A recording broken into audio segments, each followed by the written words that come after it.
Lula só precisou de 2 meses de governo para reverter o crescimento no número de militares no Executivo Federal promovido por Bolsonaro nos seus 4 anos de governo. É isso que mostra um novo levantamento sobre o número de militares no governo. Vamos dar uma olhadinha?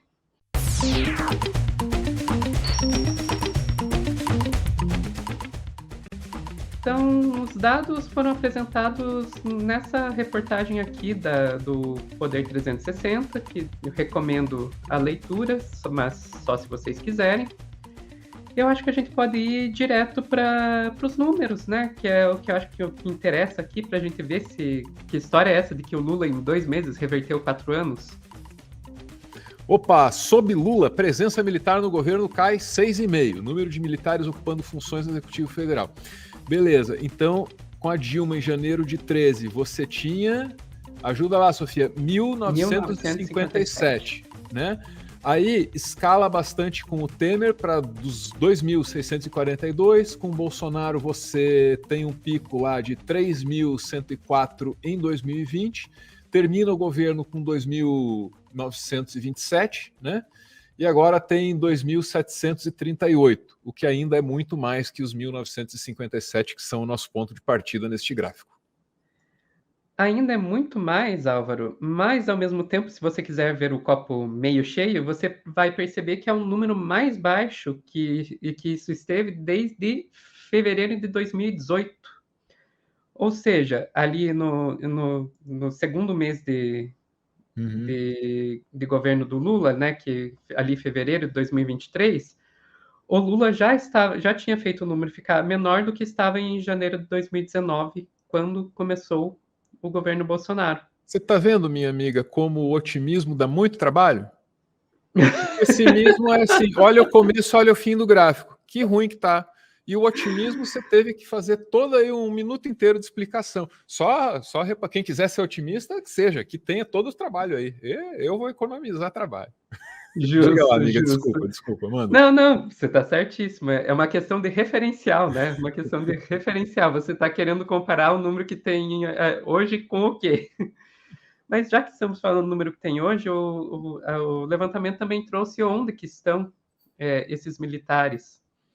1.149 na presidência, desses 799 no GSI, que é um lugar assim, como é que é? Polêmico.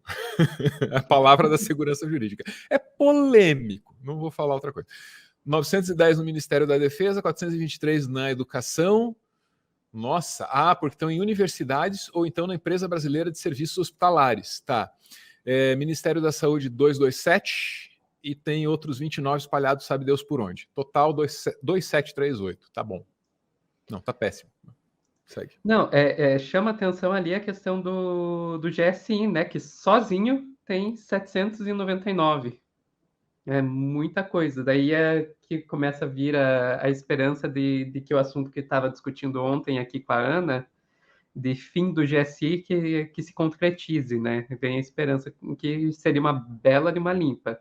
Uhum. Mas agora, outra coisa que chamou bastante atenção, Álvaro, é que se você olhar aqui de volta nesse gráfico, que tinha 1957 em janeiro, e daí quando entra o Temer já tinha 2.600, então subiu muito durante o governo Dilma, né? Uhum. E isso é uma coisa que os pesquisadores envolvidos aí nesse levantamento destacaram e tentaram entender. Escuta, por que subiu tanto com a Dilma? Vamos lá ouvir um deles. Para o cientista político Rodrigo Lentz, é possível que esse aumento anterior a Bolsonaro se deva a uma tentativa de acomodação do governo Dilma. Liberar cargos e atender alguns pleitos da categoria seria uma forma de aparar arestas. A ex-presidente colecionou inimizades na caserna ao instalar, em 2012, a Comissão Nacional da Verdade, que é aquela que apurava violações de direitos humanos durante a ditadura militar e que estremeceu tanto, né, as relações entre militares e o poder estabelecido de maneira legítima no Brasil depois da transição. Pois é, então meio que um morde-a-sopra, a Dilma mordeu lá, dando colocando a Comissão da Verdade, então deu cargo para militar para soprar, é basicamente isso que eles estão sugerindo ali, né? Agora, é um último ponto que eu queria trazer antes de abrir aqui para o Álvaro comentar, é a questão de, peraí, mas então a Dilma colocou mais militar que Bolsonaro, mas daí uma outra pesquisadora vai dizer para a gente que, olha, a questão a gente não pode olhar só para os números. Agora tem a Flávia Schmidt, essa é do IPEA. Diz que o que caracteriza o governo Bolsonaro, mais que o aumento do número de cargos ocupados pelos militares, é a natureza dos cargos e o nível hierárquico. Opa, então não é só que aumentou no Bolsonaro, é porque em comparação do Bolsonaro com a Dilma, os caras estão em lugar diferente, tá? O artigo mostrou uma alta significativa na quantidade de cargos comissionados civis ocupados por oficiais. Foram 381 posições em 2018, e daí foi disso para 742 em 2021. Meio que dobrou. É isso aí. Então, Bolsonaro, o que ele fez foi colocar em cargos que antes eram ocupados só por civis e de níveis hierárquicos altos. Então, não pode olhar só para o número. É isso que a Flávia Schmidt está nos dizendo.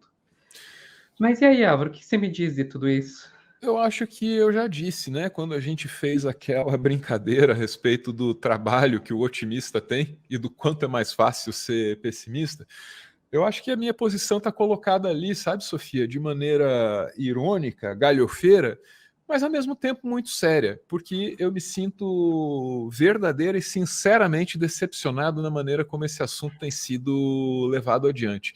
Já disse, repito, na minha modesta e humilde opinião, do jeito que eu vejo as coisas, o Brasil tem uma oportunidade de ouro para interromper um ciclo histórico de uma república que começa com um golpe militar e vem sendo desestabilizada por instituições que deveriam manter a estabilidade da república, né? Então a gente tem uma chance de ouro de acabar com isso. Eles acabaram de tentar um golpe e falharam, né? E a gente de algum jeito, deixou chegar em abril, em 4 meses do ataque terrorista, ou dos ataques terroristas, em 4 meses, a gente chegou num ponto em que já se fala em autogolpe. É mole? É mole? Então, assim, alguma coisa está muito errada na maneira como o campo democrático está encaminhando esse debate no Brasil. Em alguma coisa a gente está falhando.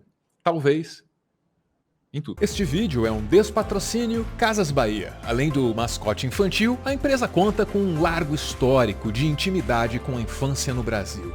Não acredita? Pesquise a biografia do fundador da empresa, Samuel Klein, e descubra a preocupação com o bem-estar das crianças do Brasil. Casas Bahia. Ninguém denuncia porque ela anuncia. O produtor de conteúdo adverte. A referida empresa obviamente não patrocina esse vídeo e por responsabilidade jurídica somos obrigados a explicar a piada, estragando toda a graça que a mesma eventualmente pudesse ter. Pela sua compreensão, o nosso muito obrigado. A mesma é foda, né? Texto jurídico.